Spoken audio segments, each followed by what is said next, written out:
Hi, everybody. It's 3 p.m. on every other Thursday, and here we go.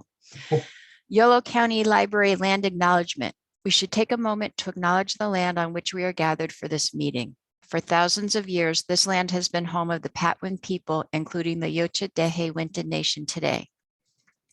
The Patwin people have remained committed to the stewardship of this land over many centuries. It has been cherished and protected as elders have instructed the young through generations.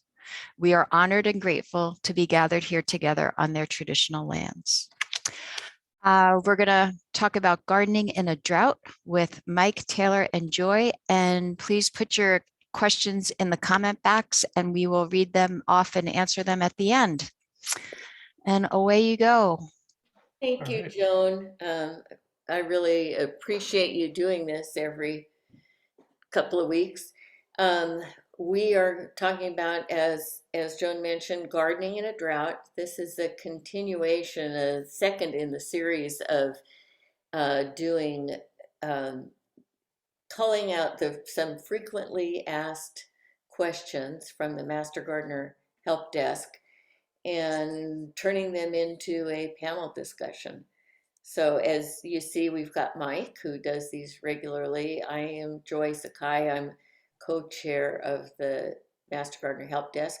And we are really happy to have Taylor Lewis, who's the manager of the UC Arboretum Nursery. Oops. Okay. So off we go. One of the first questions was that we took some questions from, and by the way, they're now posted on our Master Gardener website. Help me come up with a way to save water in my garden. As you guys may know, residential water usage, about half of it is on average used in gardens. And so one of the first and foremost things we think people should consider doing is getting rid of their lawns. But to do that requires some planning. You have to think about what you want to see when you look out your window. You have to think about irrigation, any kind of hardscape, paths, benches, etc. Shrubbery or trees that you want to keep, and think about plant favorites if you have any particular plant favorites. And then beyond that, it's really important to think about water-wise plants that will help support our local fauna. Okay, so I'm going to kind of we're going to talk about ways of removing your lawn. And Mike is going to talk about the easy, environmentally most sound way. And I'm going to use our experience at the house we now live in Woodland, to kind of demonstrate the other ways of removing your lawn. We bought our house in 2016 and we moved in and started re-landscaping in 2017. As you can see, we like to refer to it as a blank slate. There was pretty much nothing but concrete and weeds, and that wasn't what we wanted to see when we looked out our window. So the first thing we did was, because we looked at our lawn and what was left of it, saw that it was mostly weeds. And so we looked into what you got to do to get rid of a weedy lawn, and mostly you need to use a combination of physical removal and some herbicide, which of course you got to use according to the label. Because we had a very old, partly non-functional and high water sprinkler system, we decided to take that out and put in mostly drip. We have one little spot of lower water sprinklers for a space in the new landscaping where there is ground cover, not lawn, ground cover. And you got to know when you're planning this that it's a big effort.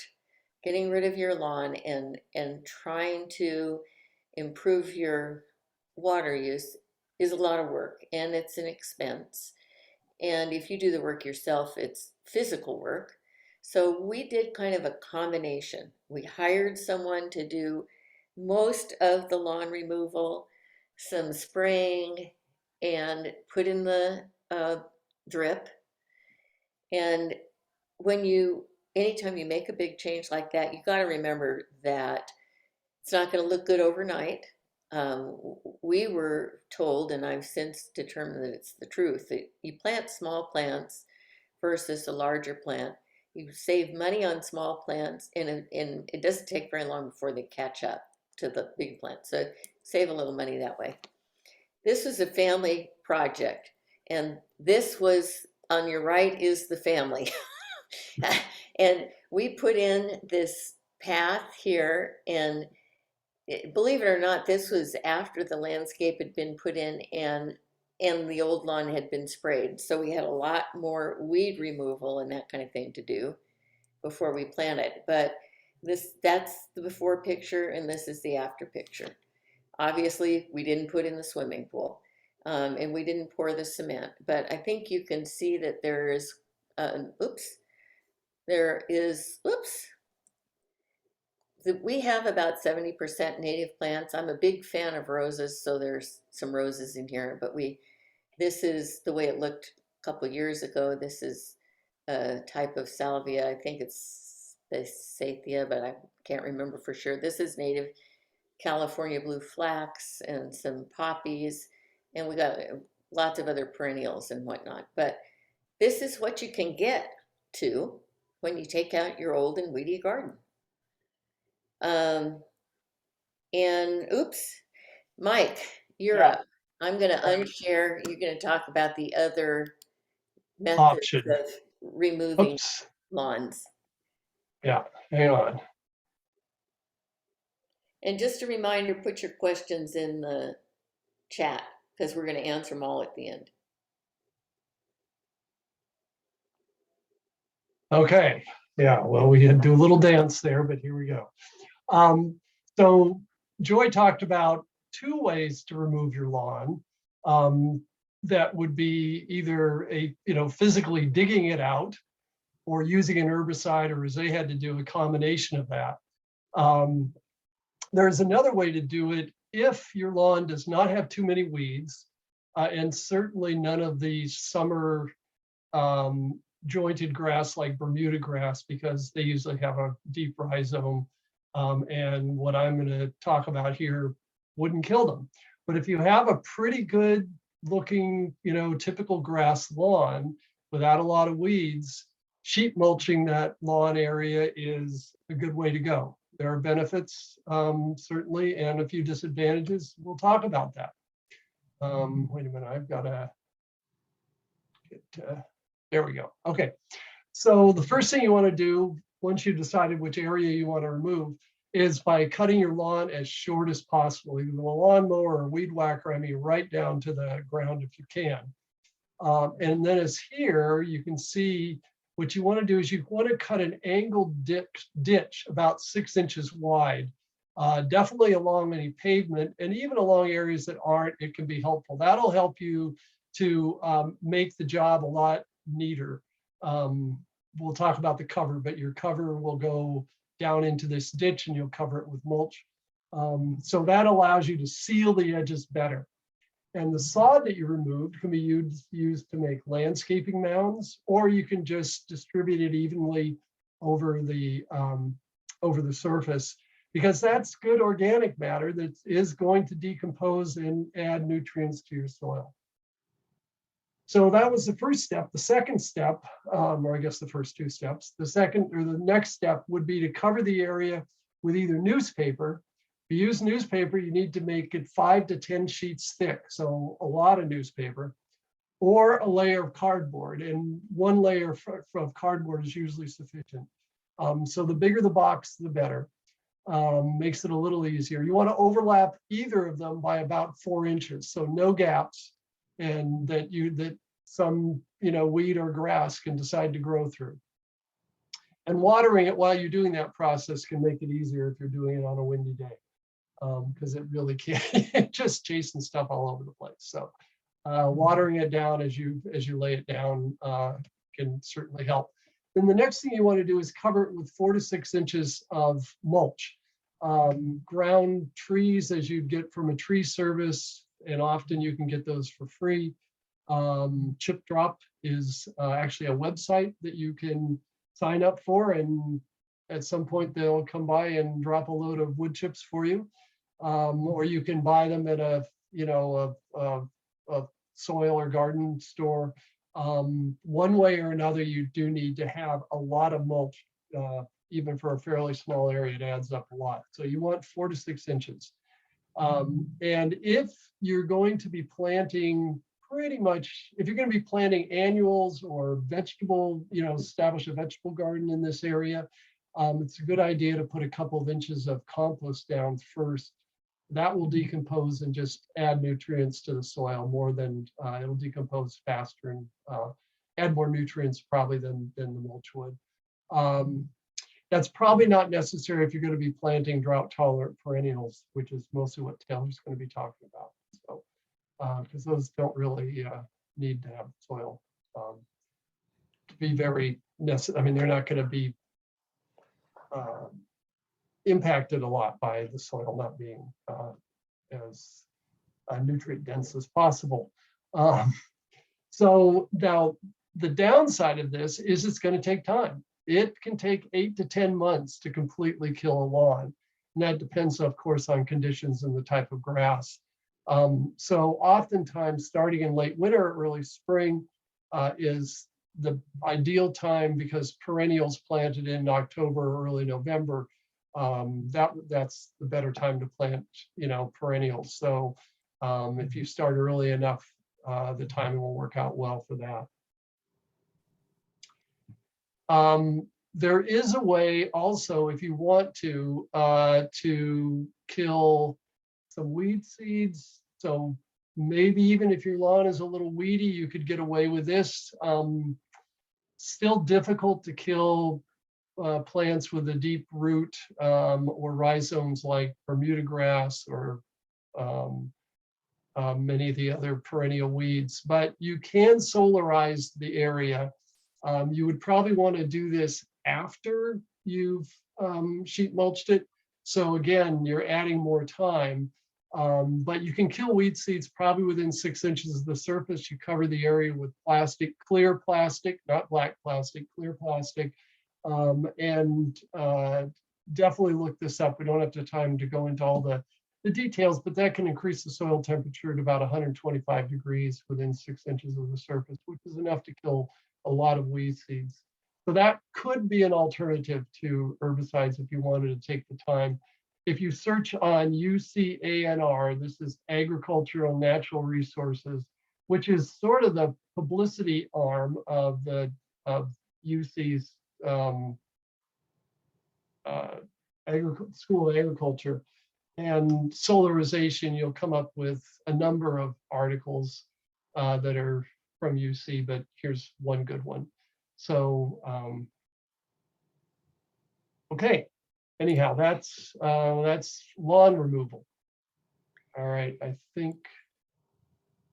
Okay, so we are back to my screen here, and we are talking to Taylor. Taylor, take it away. Hey, everybody. Here you go. I get the opportunity to talk about my favorite things, which is California native plants, or plants that behave sort of like California native plants. And I don't have a slideshow prepared. There's a couple of pictures that we're going to kind of coast through here. This one happens to be, what I like to do is I like to recommend some of the most hardy California natives that are the easiest to get going in the garden, because there are a lot. I have hundreds of different types of California natives, and some of them are just a little bit trickier than other ones to get going and get established. So this first one that you're seeing here on the screen is a type of buckwheat, this California buckwheat, or the Eriogonum fasciculatum. I think that every yard should have a buckwheat of some kind, a big shrubby buckwheat. is going to attract just a multitude of pollinators and beneficial insects. I think that the buckwheats that I have planted around the nursery, you can, during their flowering season, you can go out with a camera and catch 5 different things in one picture. And it's just an amazing bounty of life. So it's, the buckwheat is definitely one of my favorites. And it comes in, 5 or 6 really easily attainable flavors, giant buckwheats and ground cover types, and the red buckwheat that we're all kind of used to seeing as well. So that's the buckwheat. That's very high on my list of plants that are important and also easy to get started. I think that grass is another easy way to add a little bit of texture, a little bit of life, and with different sizes. I know that I think everybody's first go-to with California natives is for the deer grass. I don't have a lot of space in my garden, and if I wanted to add a grass, it would be something more like this eyelash grass here, the Bouteloua gracilis, which only gets about 2 feet tall and kind of clumps out, doesn't really spread out, but it is a summer or a warm season grass. And so this is going to be one that does the majority of its growing between March, April-ish, all the way until it freezes out in November or December. And so you will have a dormant looking grass that you can cut all the way back to the ground every year in January or so. But it's really nice to see some of the new cultivars that are coming out of this, like honeycomb, and everybody's favorite is the blonde ambition. Bigger flower heads, a little bit blonder flower heads, so they really kind of stick out. They are a little bit taller than the straight species, but they're all really easy to go. You just have to give them a lot of sun. I think that's what most people's yards have more than anything, is a lot of sun, especially if you are redoing or starting from a blank canvas. So this is a California native toyon, or Heteromeles arbutefolia. This is native to our valley. You will find these if you go up, 500 feet into any of our foothills. So they can definitely handle our heat. This is a great pollinator shrub, and it's a great landscape shrub. This is it. I see these, viburnum spring bouquets and some of these other large shrubs like Photinia and things like that. And I always wish that we could have done something a little bit better, 40 years ago in the ornamental horticulture industry, and been producing some of these natives, big shrub natives that are, pretty prevalent in a lot of our landscapes. You get a flower show, you get a really great succession of bees and wildlife that are using the nectar off of this, and then the birds just go bird crazy. And October, November, when the fruit is really ripe. They're easy to prune up. So one of my favorite things to do once they get a little bit larger is to sort of lift up their skirt and kind of show off their trunk a little bit, because they have beautiful trunk work underneath, and that's an easy way to create a little shade garden underneath. And I prune up a lot of my large shrubs so that I can add square footage or add some plants that I have to have. Probably as addicted as most of you are to these plastic pots that we bring home and begin to steward ourselves. So toyon is definitely one of the tops on my list for easy to grow plants. This is just the white yarrow, or the Achillea millefolium. There are as many colors that have been hybridized, tried out, trialed, cultivated, and some even tissue cultured.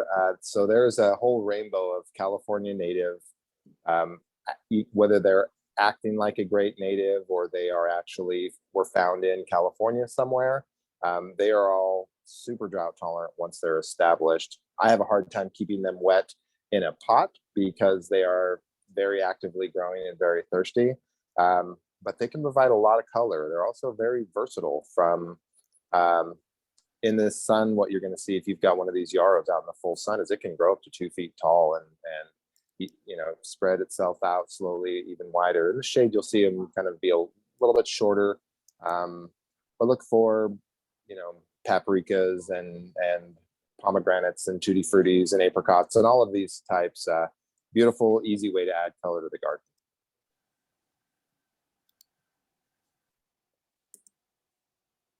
Oops, Sorry, my bad. That's There we okay. No, not a problem. Another really easy, so this is also on a little bit smaller scale plant. This is one of the seaside daisies. This is Origeron glaucus. I'm pretty sure that this is a picture of Wayne Roderick. I currently am growing 3 different cultivars of this with different size flowers and different habits to them as well. But they love, love, love the sun. They don't require much water, and they're really simple and easy to grow. The maintenance on them is literally cut them back wherever you want to and restart them. You can go all the way down to the very bottom of the ground and leave just 1 inch and they'll come back from that. So it's a very tough and hardy plant. I love to see them full of bloom like this because the bees and the pollinators are going crazy for them. So yeah, definitely another one of my, if I had to pick a top 3, this would be in that list. Okay.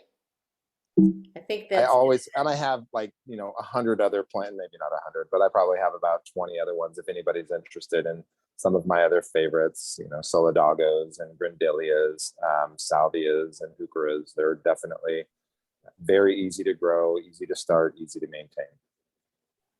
well, we'll get back to you, Taylor, because I'm sure there are going to be a bunch of questions. Super. Okay. The last part of this little presentation before we open it up to questions is about caring for trees in heat and drought. At the help desk, we get tons of sick tree questions, many of which are related to watering or lack of water. And so I wanted to address some of the first part of this, and then Mike's going to carry on with the rest. But I mean, I think a lot of the audience is master gardeners. Some of you may not be. So it's really important that trees cool spaces.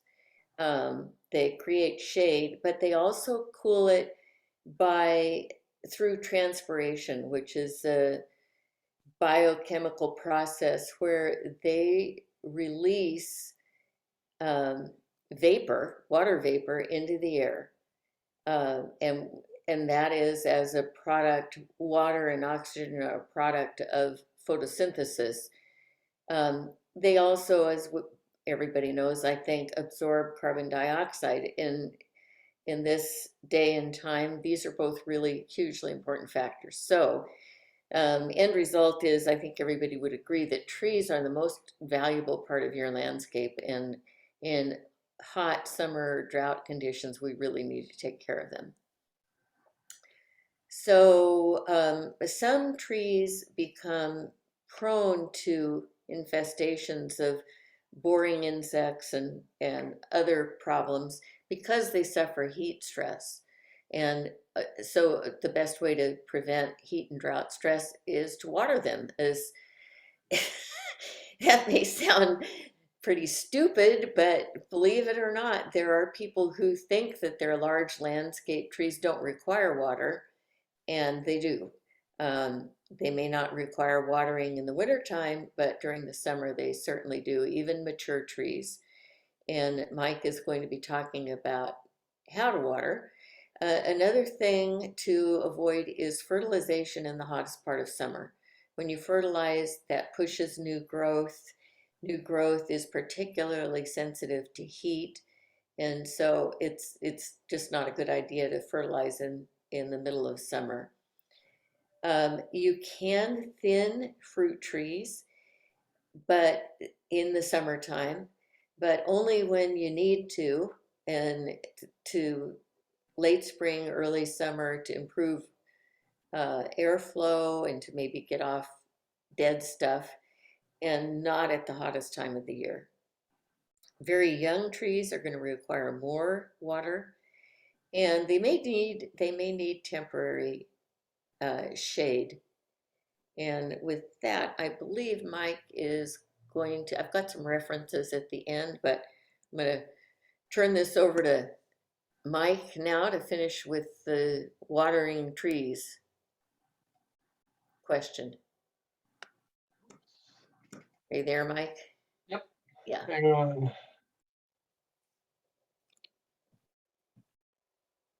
Okay. Why is it?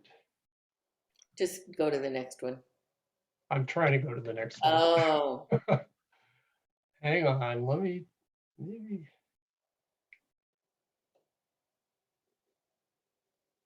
Let me try, hang on. Why do I have? No.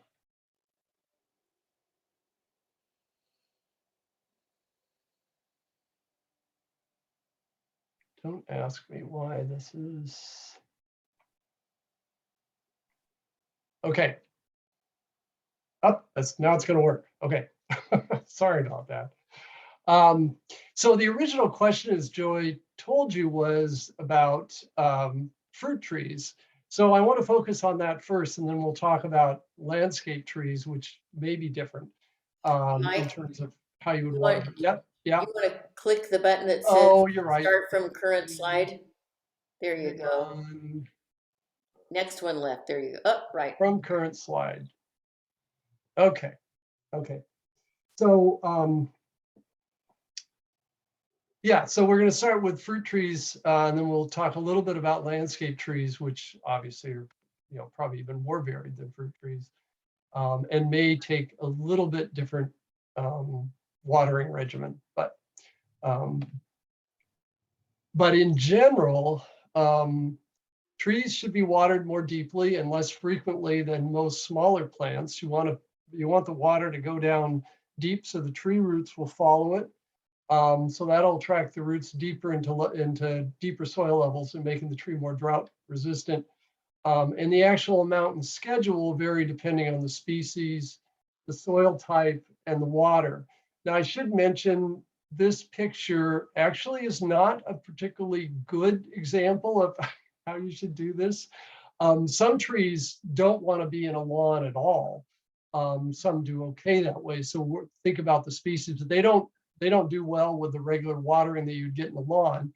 And even if that's the case, you should probably pull the grass back to 12 to 18 inches at least away from the trunk.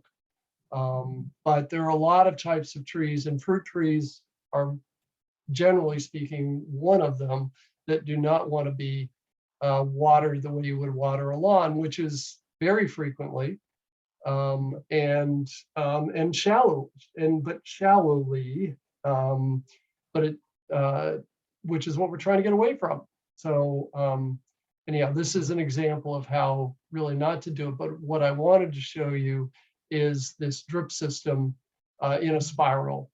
And that is one good way to water a tree, because you can turn it on and let it go for literally hours and put the amount of water on that the tree needs, as opposed to sitting there with a hose and moving it around every hour or so. That's harder possible, but it takes a little more attention. And then the other thing, again, the species can matter, because the pomegranate and the fig that the two people that sent the question in have will survive and actually do quite well with much less water than the pear and the citrus. And the same would go for stone fruits like peaches and nectarines and cherries. They also would need more water than the pomegranate and the fig. So you just have to pay attention to the species when you're doing that. If you use a drip system, and we definitely recommend that most of the time, or a soaker hose, although permanently setting up a drip system seems to make even more sense. The soaker hoses tend to wear out pretty quick. You want to try to water at least half of the root zone. And so if you put your drip system, again, this isn't the best example. Oftentimes they'll say to if you do a spiral, to do them a foot apart. I often will do 2 rings, one about halfway out from the trunk to the drip line, which is the edge of the branches, and then the other one out at the drip line, and then connect them with more drip hose. You probably get enough coverage that way too. But you want to, trees are pretty good at sharing water. If some of the roots are being watered and some aren't, they're pretty good at sharing the water, but you need to try to wet at least half of the root zone. And be aware of the type of soil you have. If it's sandy soil, which most of us don't have, the water is going to go through and not spread out as much. If it's loam, it's going to spread out more, and clay, it'll spread out even more. And again, while clay has some challenges, it's really good at holding water and sort of dispersing it in evenly in wide areas. So clay definitely has some advantages for fighting drought. Here's just a couple of examples. You can buy this kind of a thing online. Kind of there you have your setup, or again, you can do a spiral. So a number of different things with drip hoses. Again, if you water your tree, if you have a single tree, you don't want to do this. You want to just use a hose. You're going to need to move it around regularly. And again, water very slowly, but for a long time. So again, here's just an example. This is the drip line here. If you can go out beyond the drip line a little bit, that would be good. As you can see in this illustration, most trees have roots that go out well beyond the drip line, but the concentration of roots is in this area here. So this would be the area to concentrate on. And if you do, and you put down enough water, your tree will do just fine. There's a couple of ways to do this. So how much water do you put on? You don't want to put on too much. You don't want to put on too little. And there's a couple of ways, at least a couple of ways to do it. One is you can put on a certain amount of gallons. And if you have a drip hose, if you have drippers, you know how much they're putting out per hour. You count the number of drippers, you know how much you're putting on the area that covers in a given amount of time. So you know how many gallons you're putting out, and that's one of the advantages of using drip. And this is just a chart I was able to pull off of the web now. So you can see trees actually take, to be healthy, more water than a lot of people think about. And so this, what they're saying here, this 4-year-old 100 square foot tree, well, that's really just a radius of 6 feet. So that's a pretty small tree. The recommendation is that you would use on a hot day 15.6 gallons a day. Now you don't put that on every day. You want to wait for fruit trees a week to 2 weeks, and then do the math, put down whatever 14 times 15 is gallons. And again, so that you make sure the roots the water's getting down pretty deep. So this is one way to do it. Now, with a caveat, this chart came from Sonoma and Marin counties. There's another chart in the home orchard book that Joy showed a picture of briefly, and I'll talk about it again, that compares like the valley to more coastal areas like this. And there, the water needs in the valley are about 50% more. So if you're going to go with a chart like this, get one that applies to the valley. Now for fruit trees, though, the good news is that once the fruit's off, you can reduce the water by 30% or even 50%, depending on how the tree is doing. So they need more water when they're blossoming, putting out leaves, blossoming, and the fruit sizing. Once the fruit's off, you're in better shape. Now, the other way to do this is to try to water enough so that the water goes down 18 inches. And then if you get a soil moisture meter with a long probe that'll go down at least 18 inches, you can wait until the probe tells you that area has dried to about 50% saturation, and then water again. So that could be a week or it could be 4 weeks, but that's one way to do it. That does take more monitoring, and there are a lot of people, me included, who are probably challenged by doing that. So, but this definitely is a good way to do it if you're so inclined. Now, young trees, regardless of using drip or a hose, are going to require more frequent watering. A young fruit tree, a young bare root fruit tree, may need to be watered 2 or 3 times a week. Obviously not as much, because they don't have as much, their roots aren't as much, extending out into as much an area, but they could be needed to be watered much more frequently, just because, they haven't established a good root system yet. So the most important thing is, regardless of how you're doing, is to watch your trees for signs of water stress. So drooping or cupping leaves. And if that happens, adjust your watering schedule so that you can avoid that, because as Joyce said, trees are incredibly valuable. They take a long time to replace if they die, and they're doing a lot of good. So that is, even in a drought, keeping your trees healthy is a good place to use the water that you have. Now, landscape trees in general are going to require less water than fruit trees. Again, that amount and frequency can vary by species dramatically. I mean, if you're growing a desert species, they're going to need much less water than a tree that's a riparian tree. So if you're looking for trees, looking to plant trees, and in these days, you know, with the kind of droughts we've been having, it probably is a good idea to look at trees that are less thirsty, just to begin with. But again, watering to 18 inches, but for a lot of landscape trees, 3 times from late spring to fall, assuming we get some rain, is well maybe enough for most landscape trees. Now, maples, which tend to be pretty thirsty, may need more, at least most species tend to be. But some oaks may not even need that much. It depends. You know, blue oaks that are, I don't know if anybody's playing those down here, but they're a foothill species. If they get water during the summer, they're likely to die because they're very susceptible to a fungal disease. So, you know, you have to think about the species, talk to a good tree person, you call up the master gardener, send a question to the helpline, and we can, master gardeners can do some research for you. But you know, a good nursery can help you too.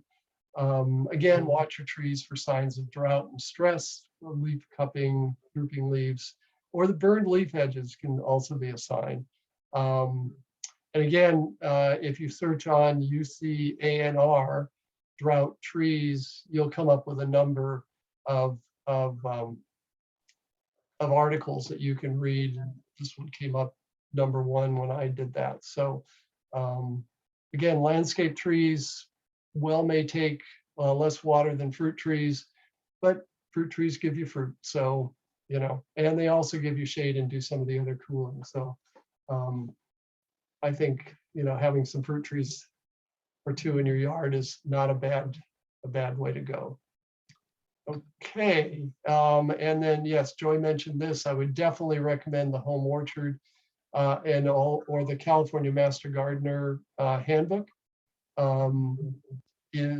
Has, you know, a lot of information about fruit trees, landscape trees, and a lot else. And both of these are available as an ANR publication. So you can just look for ANR catalog and you'll come up with a host of different publications that are published by the University of California. So, you know, information you can trust. Yeah, okay, so you get information on planting and care of young trees, calendars for taking care of fruit trees and for landscape trees. And that's it. Okay, I'm gonna go back to sharing my screen. If you can do the stop share thing. Okay. Okay, and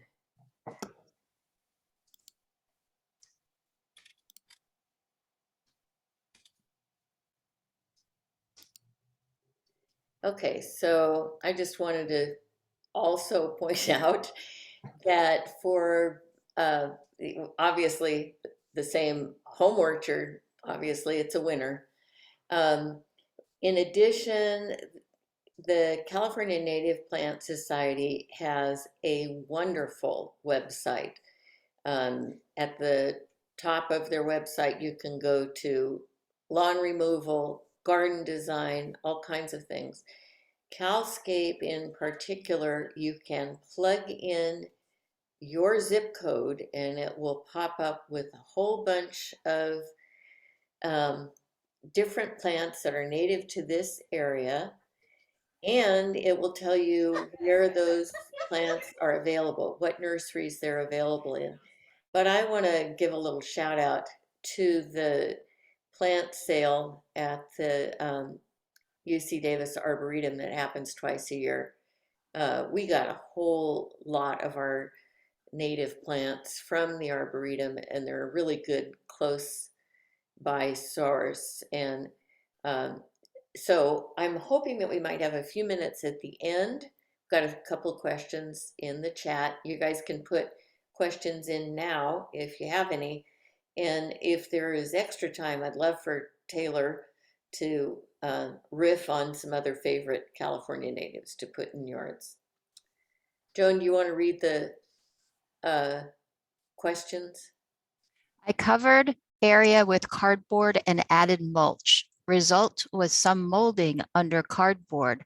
What might I have done wrong? Nothing. That's fine. It's, you know, that mold, it's probably a fungus. I mean, molds. And that's one of the ways the cardboard decomposes. So that's part of the reason it takes, you know, 10 months is the cardboard and the paper need to decompose and the lawn needs to die. But that's just going to add organic matter basically to the area that you're going to then plant. So generally speaking, there's nothing wrong with that. And can I just add too that healthy soil has mycelium. It's basically like fungal roots all through it. If you go out into an old forest and look underneath the layers of leaves, you will see mycelium, fungal mycelium everywhere. That's a sign of really healthy soil. So don't freak out if you see those white type, fingery type things around and even some mold. It's okay. Once it's completely decomposed, it makes your soil even healthier. Taylor, what is the yarrow looking plant that grows on the side of the roads? The yarrow looking plant, the big, tall, weedy one. That might be the one that they're looking for. I am Yes. not, I mean, it could be, I guess it depends on where you're at. It could be an angelica. It could be fennel. One of those two. It's usually not an ornamental plant that's cultivated in the nursery, but maybe you can stop by and collect some seeds for yourself. There's also wild hemlock that grows along the sides of roads. It looks very similar with it, like a Queen Anne's lace or yarrow with that umbel top, and that's poisonous, just as an FYI. Next question, hybrid, native, or native? Do both contribute to the California landscape? So I think that's a great question. And I think that I guess I think of a plant like echinacea where we have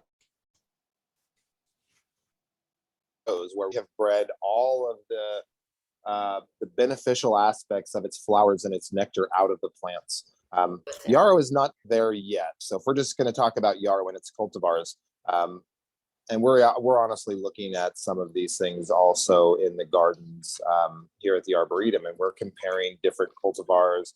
And there are, citizen science groups that are watching these plants for bugs and counting bugs that are going to them, so that we can plant the right things, we can recommend the right things.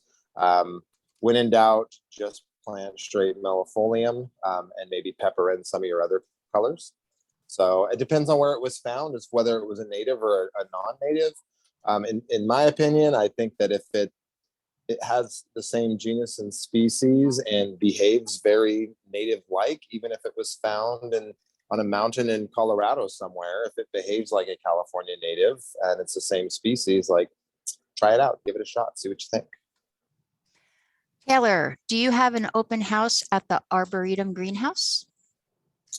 Not at our greenhouse. We don't have people there, but here at the nursery, this is a separate place.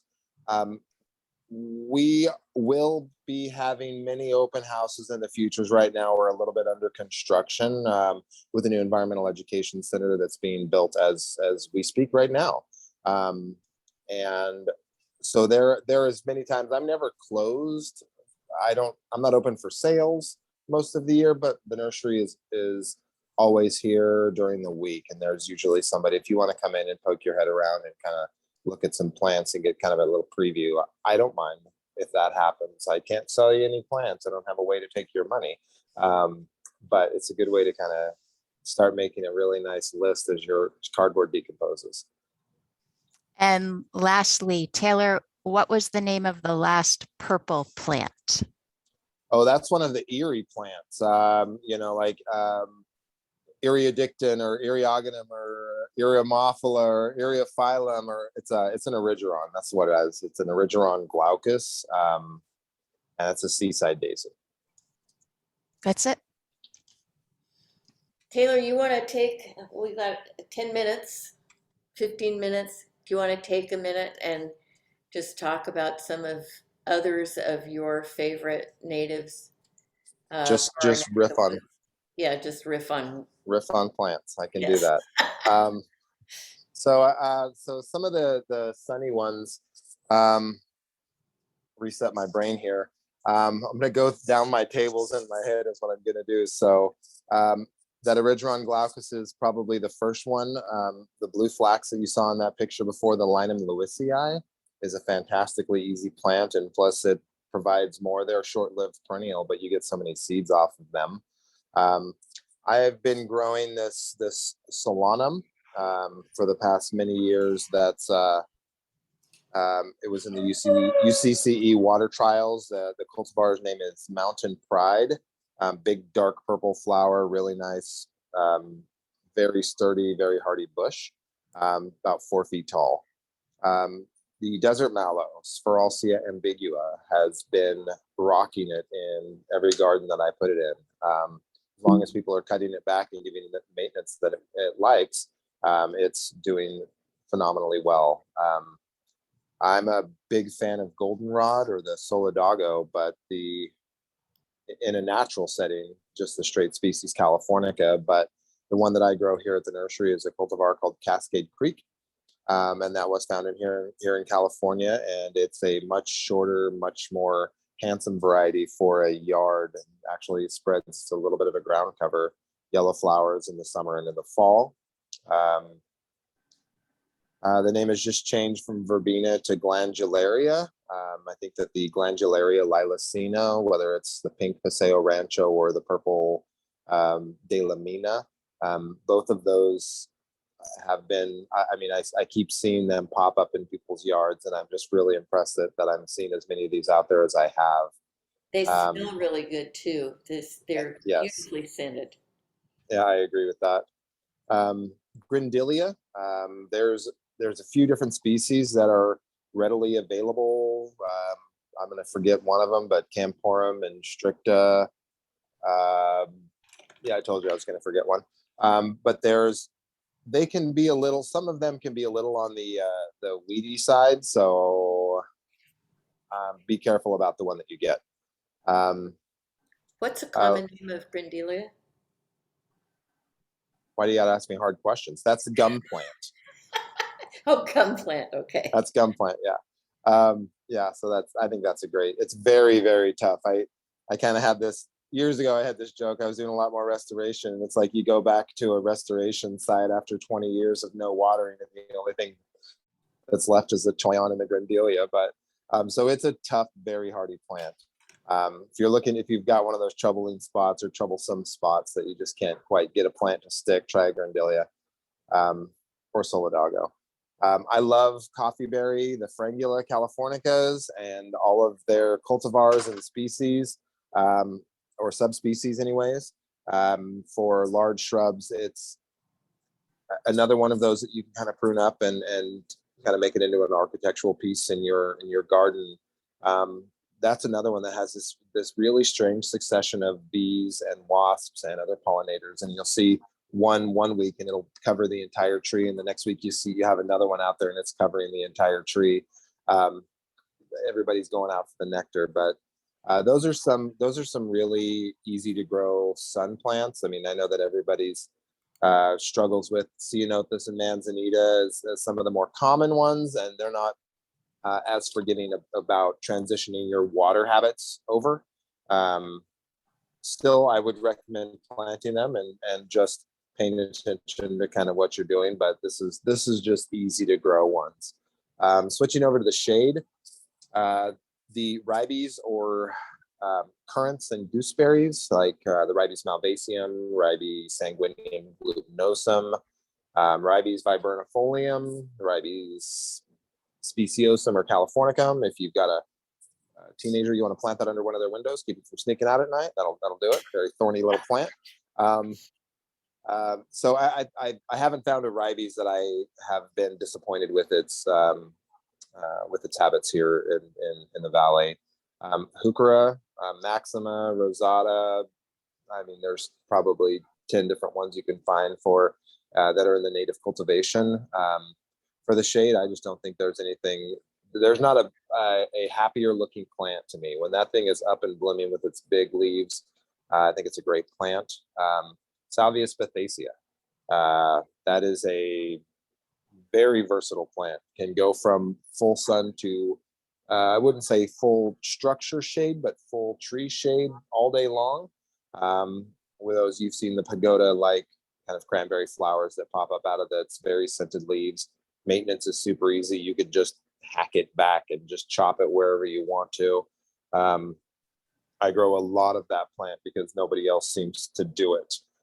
So I have more than I probably need right now. So come get some Salvia spathacea.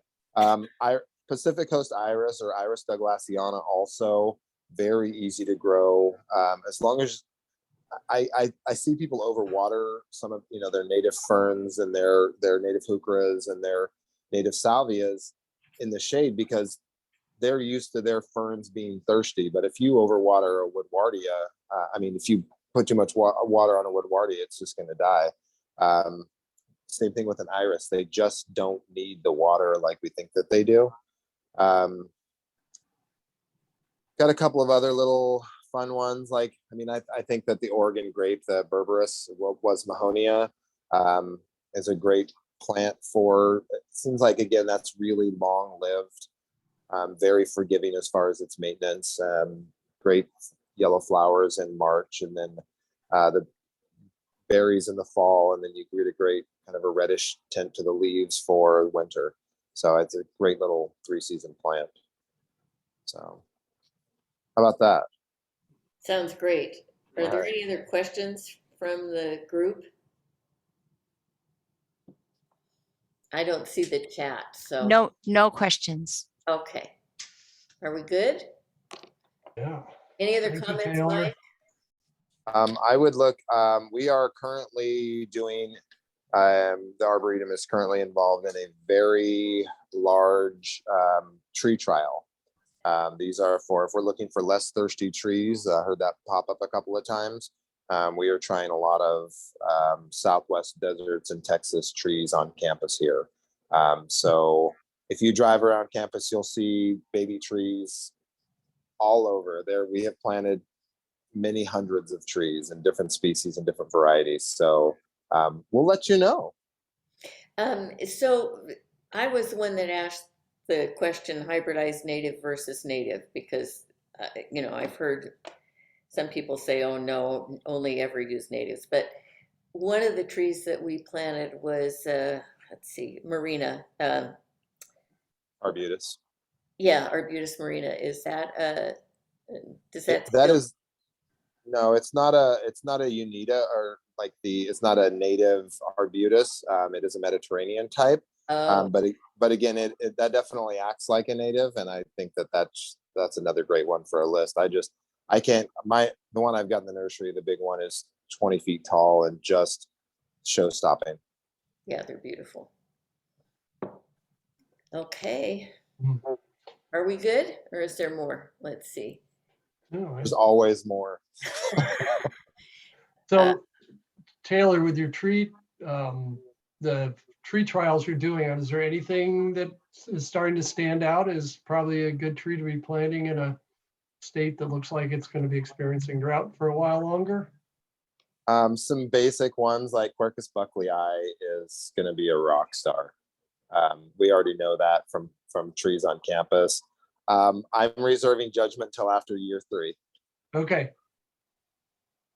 So then Fair once enough. we start pulling off the water, right now they're all getting water bagged right now. So we've got students driving around with water trucks.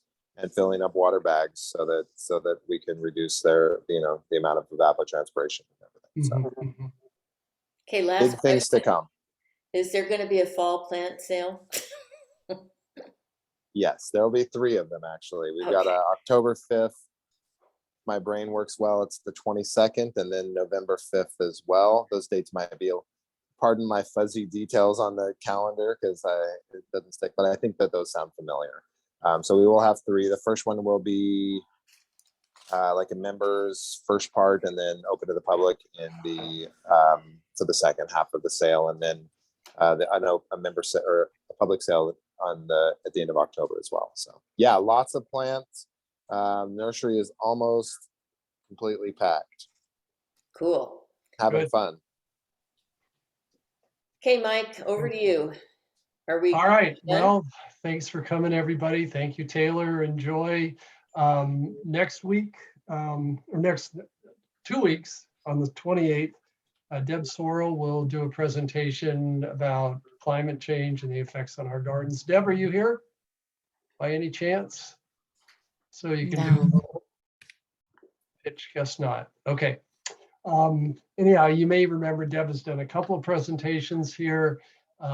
She's very interested in climate change and the impact it has on our gardens. So certainly something to catch and get some tips on how we can accommodate what seems to be coming to some extent, whether we like it or not. So thanks for coming, everybody, and we'll see you all in a couple of weeks.